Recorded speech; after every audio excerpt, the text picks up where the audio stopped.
Hello दोस्तों, नमस्कार। मेरा नाम है सिवेश। स्वागत है आप सभी का मेरे इस यूट्यूब चैनल में। तो दोस्तों, आज हम इस वीडियो में जानेंगे पत्र लेखन एवं जनसंचार माध्यम के जो भी आपके पे महत्वपूर्ण प्रश्न एवं उत्तर हैं वो हम इस वीडियो में डिस्कस करेंगे। तो दोस्तों, ये जो आपके पे दो टॉपिक है आपके पे सामान्य हिंदी के, वो आपके एग्जाम हेतु काफ़ी महत्वपूर्ण है।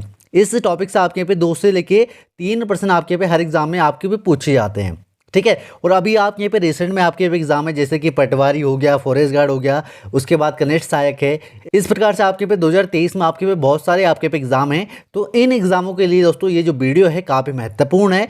तो आप इस वीडियो को शुरू से लेके अंत तक जरूर देखें।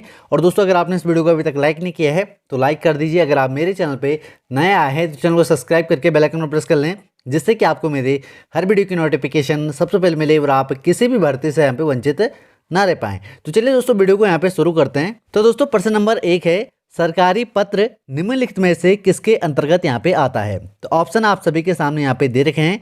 तो दोस्तों, इस क्वेश्चन का जो आपके यहाँ पे राइट आंसर है ऑप्शन नंबर ए हो जाएगा, औपचारिक पत्र के अंतर्गत आता है, ठीक है। तो दोस्तों, सुविधा की दृष्टि से पत्रों को आपके यहाँ पे 2 वर्गों में आपके यहाँ पे रखा जा सकता है। एक होता है आपके यहाँ पे अनौपचारिक पत्र और दूसरा आपके यहाँ होता है औपचारिक पत्र।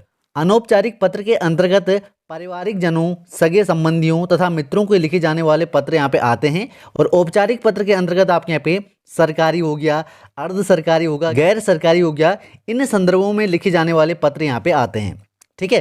तो दोस्तों, आप समझ गए होंगे औपचारिक पत्र क्या होता है और अनौपचारिक पत्र क्या होता है। अगला प्रश्न है, जो पत्र सरकारी विभागों, संबंध अधीनस्थ और स्वायत्त शासी निकायों, विदेशी सरकारों, राज्य सरकारों, स्वैच्छिक संस्थाओं एवं व्यक्तियों को लिखा जाता है तो उसे क्या कहते हैं, ठीक है। तो दोस्तों, इस क्वेश्चन का जो आपके पर राइट आंसर है ऑप्शन नंबर डी हो जाएगा, सरकारी पत्र, ठीक है। चलिए दोस्तों, बढ़ते हैं प्रश्न नंबर तीसरी की ओर। प्रश्न नंबर तीसरा है, सरकारी पत्र लिखा जाता है, ठीक है। तो किस शैली में आपके पे सरकारी पत्र लिखा जाता है। तो ऑप्शन आप सभी के सामने यहाँ पे दे रखे हैं। तो दोस्तों, इस क्वेश्चन का जो आपके पे राइट आंसर है ऑप्शन नंबर सी हो जाएगा, उत्तम पुरुष शैली में आपके यहाँ पे लिखा जाता है सरकारी पत्र। अगला क्वेश्चन है, सरकारी पत्र को प्रारंभ करते समय संबंधित अधिकारी को संबोधित किया जाता है, ठीक है। तो दोस्तों, जब आप यहाँ पे सरकारी पत्र यहाँ पे लिखते हैं, जो आपके पे संबंधित अधिकारी है उसको किस प्रकार से आपके यहाँ पे संबोधित किया जाता है। तो दोस्तों, इस क्वेश्चन का जो आपके पे राइट आंसर है ऑप्शन नंबर बी हो जाएगा, महोदय से, ठीक है। चलिए दोस्तों, बढ़ते हैं अगले क्वेश्चन की ओर। अगला क्वेश्चन है, सरकारी या शासकीय पत्र के आद्योलेख में लिखा जाता है, ठीक है। तो दोस्तों, इस क्वेश्चन का जो आपके यहाँ पे राइट आंसर है ऑप्शन नंबर डी हो जाएगा, भवदीय लिखा जाता है। अगला प्रश्न है दोस्तों आपके यहाँ पे, जब एक अधिकारी किसी दूसरे अधिकारी का ध्यान किसी विषय विशेष पर विशेष रूप से आकृष्ट करना चाहता है तो इस स्थिति में जो पत्र आपके यहाँ पे लिखा जाता है उसे यहाँ पे क्या कहते हैं, ठीक है। तो ऑप्शन आप सभी के सामने यहाँ पे दे रखे हैं। तो दोस्तों, इस क्वेश्चन का जो आपके यहाँ पे राइट आंसर है ऑप्शन नंबर सी हो जाएगा, अर्ध सरकारी पत्र, ठीक है। जो कि आपके पे सरकारी विभागों के अंतर्गत आपके यहाँ पे लिखा जाता है तो उसे यहाँ पे कहते हैं अर्ध सरकारी पत्र। अगला प्रश्न है दोस्तों आपके यहाँ पे, अर्ध सरकारी या अर्ध शासकीय पत्र के प्रारूप में प्रेषक का नाम एवं पदनाम किस ओर आपके यहाँ पे लिखा जाता है, आपको बताना है। तो दोस्तों, इस क्वेश्चन का जो आपके यहाँ पे राइट आंसर है ऑप्शन नंबर बी हो जाएगा, बाईं ओर शीर्ष पर लिखा जाता है, ठीक है। प्रश्न नंबर 8वां है, अर्ध सरकारी पत्र में सामान्यतः संबोधन के रूप में लिखा जाता है, ठीक है। तो अर्ध सरकारी की जो पत्र लिखा जाता है उसमें सामान्यतः संबोधन में क्या लिखा जाता है। तो दोस्तों, इस क्वेश्चन का जो आपके ऊपर राइट आंसर है ऑप्शन नंबर ए हो जाएगा, प्रिय लिखा जाता है, ठीक है। चलिए दोस्तों, बढ़ते हैं अगले क्वेश्चन की ओर। अगला क्वेश्चन आपके क्वेश्चन नंबर 9, अर्ध सरकारी पत्र में मुख्य विषय का उल्लेख किया जाता है, ठीक है। तो किस शैली में किया जाता है आपको बताना है। तो इस क्वेश्चन का जो आपके पे राइट आंसर है ऑप्शन नंबर सी हो जाएगा, उत्तम पुरुष शैली में किया जाता है, ठीक है। क्वेश्चन नंबर 10वां आपके यहाँ पे, अर्ध सरकारी पत्र की विषय वस्तु के बाद निम्नलिखित में से क्या लिखा जाता है, ठीक है। तो दोस्तों, इस क्वेश्चन का जो आपके पे राइट आंसर है ऑप्शन नंबर ए हो जाएगा, भवनिष्ठ लिखा जाता है, ठीक है। प्रश्न नंबर 11 है, जब किसी विभाग या किसी कार्यालय आदि को भेजे गए पत्र का उत्तर नहीं आता है तब उस विभाग या कार्यालय को पूर्व में भेजे गए पत्र का स्मरण कराए जाने के लिए जिस पत्र का आपके पे लिखा जाता है उसे क्या कहते हैं। तो इस क्वेश्चन का जो आपके पे राइट आंसर है ऑप्शन नंबर डी हो जाएगा, स्मरण पत्र, ठीक है। तो दोस्तों, स्मरण पत्र को आपके यहाँ पे अनुस्मारक पत्र भी यहाँ पे कहते हैं, ठीक है। यह पत्र सामान्यतः आपके यहाँ पे शासकीय पत्र की तरह आपके यहाँ पे लिखा जाता है, ठीक है। तो देखिए दोस्तों, जब कोई विभाग यहाँ पे किसी कार्यालय को आपके पे पत्र भेजता है, उसका यहाँ पे जवाब नहीं आता है, ठीक है दोस्तों, तब उस विभाग का कार्य को पूर्व में भेजे गए पत्र का स्मरण कराने के लिए आपके पे जो पत्र लिखा जाता है उसे आपके पे स्मरण पत्र यहाँ पे कहते हैं। ठीक है, चलिए दोस्तों बढ़ते हैं अगले क्वेश्चन की ओर। अगला क्वेश्चन है, नए पदों की स्वीकृति, वित्तीय स्वीकृति, विभागीय या विभागेतर आदेश, निर्देशों आदि की सूचना देने के लिए आदेश निर्गत किया जाता है उसे कहते हैं। तो क्या कहते हैं? तो दोस्तों इस क्वेश्चन का जो आपके पे राइट आंसर है ऑप्शन नंबर बी हो जाएगा, सरकारी आदेश कहते हैं। ठीक है, चलिए दोस्तों बढ़ते हैं क्वेश्चन नंबर 13 की ओर। क्वेश्चन नंबर 13 है, सरकारी आदेश के आद्योलिक के अंतर्गत निम्नलिखित में से किसका प्रयोग होता है? ठीक है, तो दोस्तों इस क्वेश्चन का जो आपके पे राइट आंसर है ऑप्शन नंबर डी हो जाएगा, उपयुक्त में से कोई नहीं। ठीक है, तो दोस्तों सरकारी आदेश में आद्योलिक का प्रयोग नहीं किया जाता है।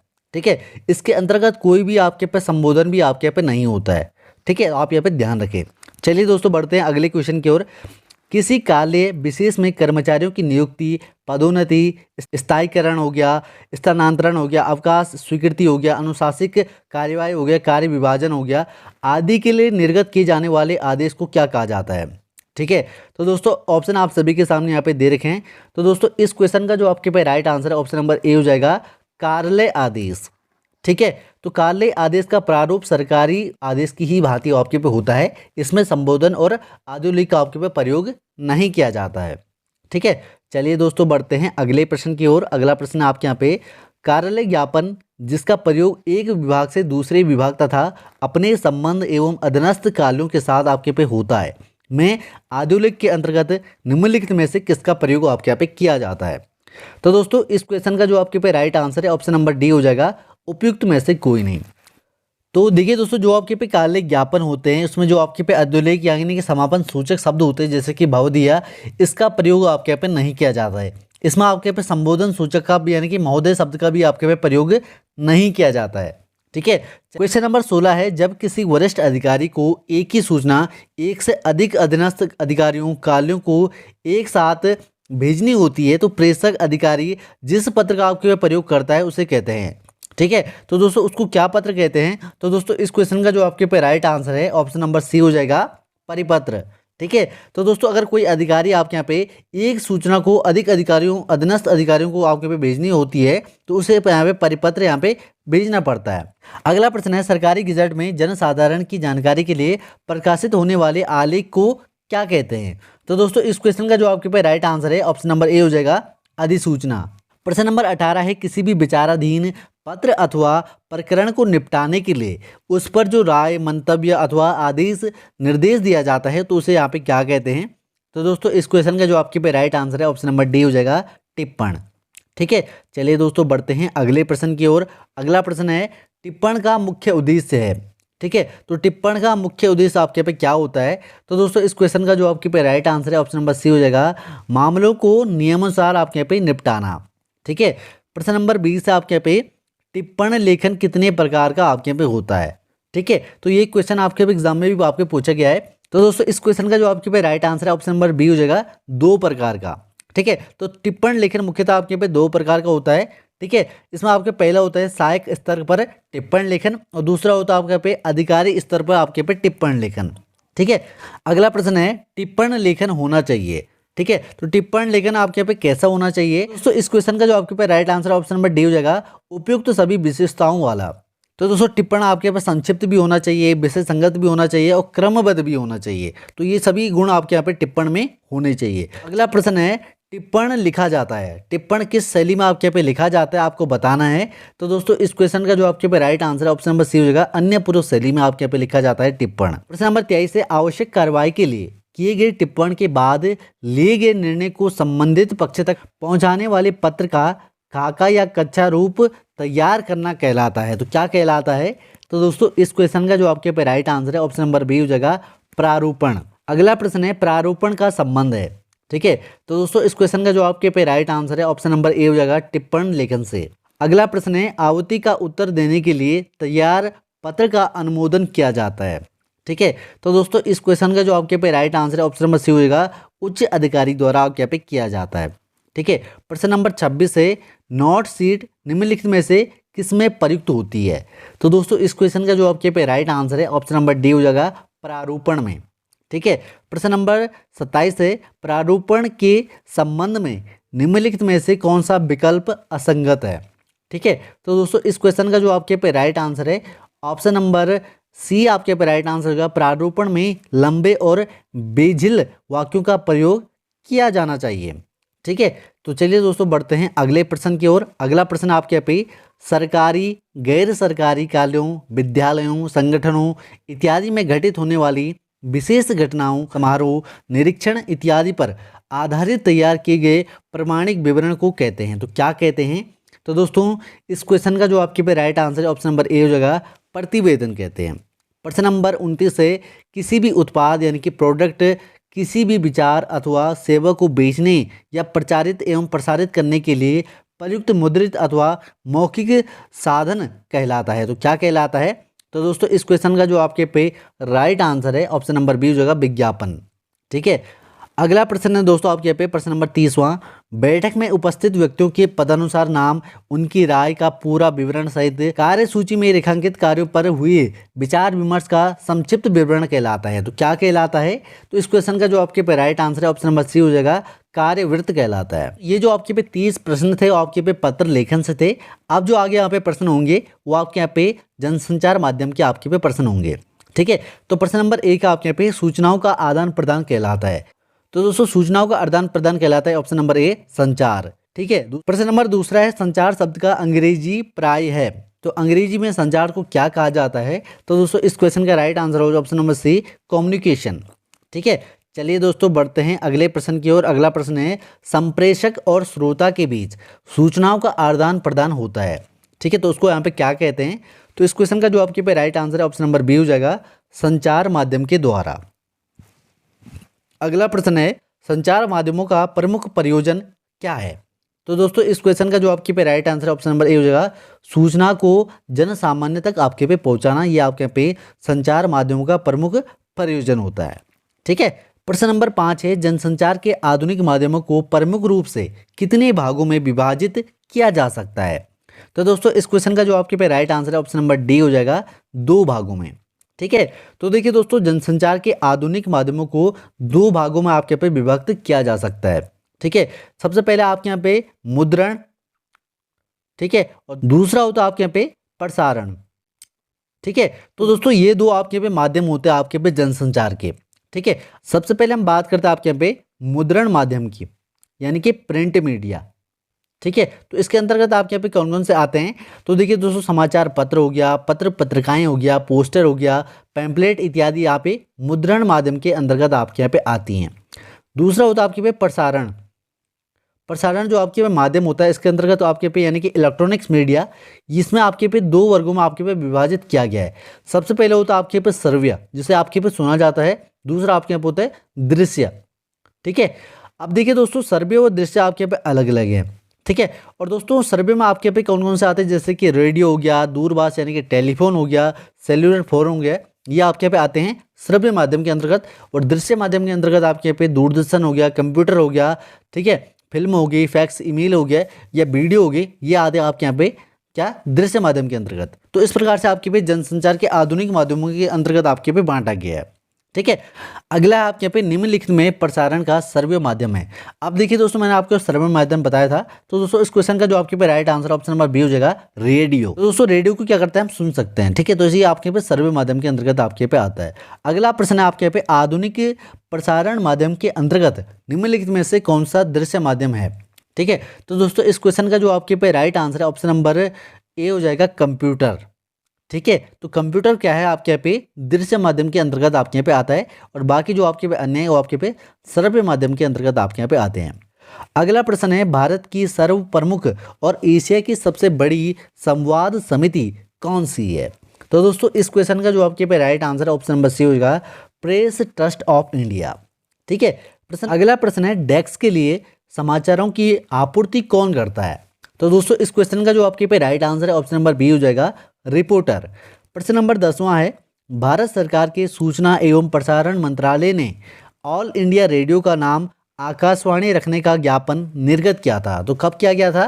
तो इस क्वेश्चन का जो आपके पे राइट आंसर है ऑप्शन नंबर डी हो जाएगा, 1957 ईस्वी में। ठीक है, तो 1957 ईस्वी में जो आपके पे ऑल इंडिया रेडियो है उसका नाम यहाँ पे आकाशवाणी आपके यहाँ पे कर दिया गया, ठीक है, तो आपको यहाँ पे यह याद रखना है। और किसने किया? तो भारत के सूचना एवं प्रसारण मंत्रालय के द्वारा आपके यहाँ पे किया गया। ठीक है, चलिए दोस्तों बढ़ते हैं प्रश्न नंबर 11 की ओर। प्रश्न नंबर 11 है, निम्नलिखित में से जो शब्द संचार का माध्यम नहीं है उसका चयन कीजिए। तो दोस्तों इस क्वेश्चन का जो आपके पे राइट आंसर है ऑप्शन नंबर सी हो जाएगा, रेडियो। अगला प्रश्न है, जनसंचार के आधुनिक प्रसारण माध्यम श्रव्य और दृश्य की दृष्टि से निम्नलिखित में से कौन सा माध्यम असंगत है? तो दोस्तों इस क्वेश्चन का जो आपके पे राइट आंसर है ऑप्शन नंबर डी हो जाएगा, रेडियो। ठीक है, चलिए दोस्तों बढ़ते हैं अगले प्रश्न की ओर। अगला प्रश्न है, निम्नलिखित में से मुद्रण माध्यम यानी कि प्रिंट मीडिया नहीं है। तो प्रिंट मीडिया आपके इनमें से कौन सा नहीं है? तो दोस्तों इस क्वेश्चन का जो आपके पे राइट आंसर है ऑप्शन नंबर ए हो जाएगा, दूरभाष यानी कि टेलीफोन। ये आपके यहाँ पे क्या है, प्रिंट मीडिया के अंतर्गत नहीं आता है। बाकी जो भी आपके पे चीज़ें हैं ये प्रिंट मीडिया के अंतर्गत आती है। अगला प्रश्न आपके पे टेलीविजन। दो शब्दों के योग से आपके पे बना है। सबसे पहले आपके पे टेली और दूसरा आपके पे विजन। टेली यूनानी यानी कि ग्रीक शब्द है जिसका अर्थ है दूर यानी कि दूर, और दोस्तों विजन का अर्थ है आपके यहाँ पे दृष्टि। अगला शब्द आता है आपके पे दर्शन। तो दोस्तों किस भाषा का शब्द है आपके पे दर्शन, आपको बताना है। तो दोस्तों ऑप्शन आप सभी के सामने यहाँ पे दे रखे हैं। तो दोस्तों इस क्वेश्चन का जो आपके पे राइट आंसर है दोस्तों ऑप्शन नंबर बी हो जाएगा, लैटिन का। ठीक है, तो दोस्तों टेलीविजन का तो आपको पता चल गया किस प्रकार का शब्द है, और दूर जो है आपके यहाँ पे दृष्टि है। ठीक है, तो दर्शन जो आपके पे शब्द है आपके पे किस भाषा से आपके पे लिया गया है? तो लैटिन भाषा का आपके यहाँ पे शब्द है दर्शन। ठीक है, चलिए दोस्तों बढ़ते हैं अगले प्रश्न की ओर। अगला प्रश्न है, टेलीविजन का हिंदी पर्याय क्या है? तो टेलीविजन को हिंदी में क्या कहते हैं? तो दोस्तों इस क्वेश्चन का जो आपके पे राइट आंसर है ऑप्शन नंबर डी हो जाएगा, दूरदर्शन कहते हैं। ठीक है, अगला प्रश्न आपके पे, भारत में दूरदर्शन की नियमित सेवा आरंभ हुई है। ठीक है, तो कब हुई है आपको बताना है। तो ऑप्शन आप सभी के सामने यहाँ पे दे रखे हैं। तो इस क्वेश्चन का जो आपके पे राइट आंसर है ऑप्शन नंबर सी है, 1965 ईस्वी में। अगला प्रश्न दोस्तों प्रश्न नंबर 17, संपूर्ण विश्व में फैले कंप्यूटरों का ऐसा महाजाल जो हमें सूचनाओं की प्राप्ति तथा उन्हें एक दूसरे के साथ संप्रेषित करने की सुविधा प्रदान करता है वो कहलाता है। तो क्या कहलाता है? तो दोस्तों इस क्वेश्चन का जो आपके पे राइट आंसर है ऑप्शन नंबर ए हो जाएगा, इंटरनेट। ठीक है, प्रश्न नंबर 18 है, इंटरनेट जो इंटरनेशनल नेटवर्क का संक्षिप्त रूप है के लिए हिंदी में शब्द है। ठीक है, तो दोस्तों इंटरनेट को इंग्लिश में कहते हैं इंटरनेशनल नेटवर्क, और दोस्तों इसको आपके पे हिंदी में क्या कहेंगे? तो दोस्तों इस क्वेश्चन का जो आपके पे राइट आंसर है ऑप्शन नंबर बी हो जाएगा, आंतरिक जाल। ठीक है, चलिए दोस्तों बढ़ते हैं अगले प्रश्न की ओर। अगला प्रश्न है आपके पे प्रश्न नंबर 19, इंटरनेट का आविष्कार हुआ। तो इंटरनेट का आविष्कार किस सन में हुआ? तो दोस्तों इस क्वेश्चन का जो आपके पे राइट आंसर है ऑप्शन नंबर सी हो जाएगा, 1969 में इंटरनेट का आपके पे आविष्कार हुआ।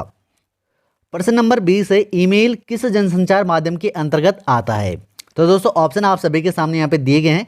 इस क्वेश्चन का जो आपके पे राइट आंसर है ऑप्शन नंबर डी हो जाएगा, आधुनिक दृश्य माध्यम के अंतर्गत आता है। तो दोस्तों इस टॉपिक से आपके पे पटवारी के एग्जाम में 2 से लेकर 3 प्रश्न आपके पे बनेंगे। तो मैंने इस टॉपिक के जो भी महत्वपूर्ण प्रश्न थे वो आपके यहाँ पे इस वीडियो में डिस्कस कर लिए हैं।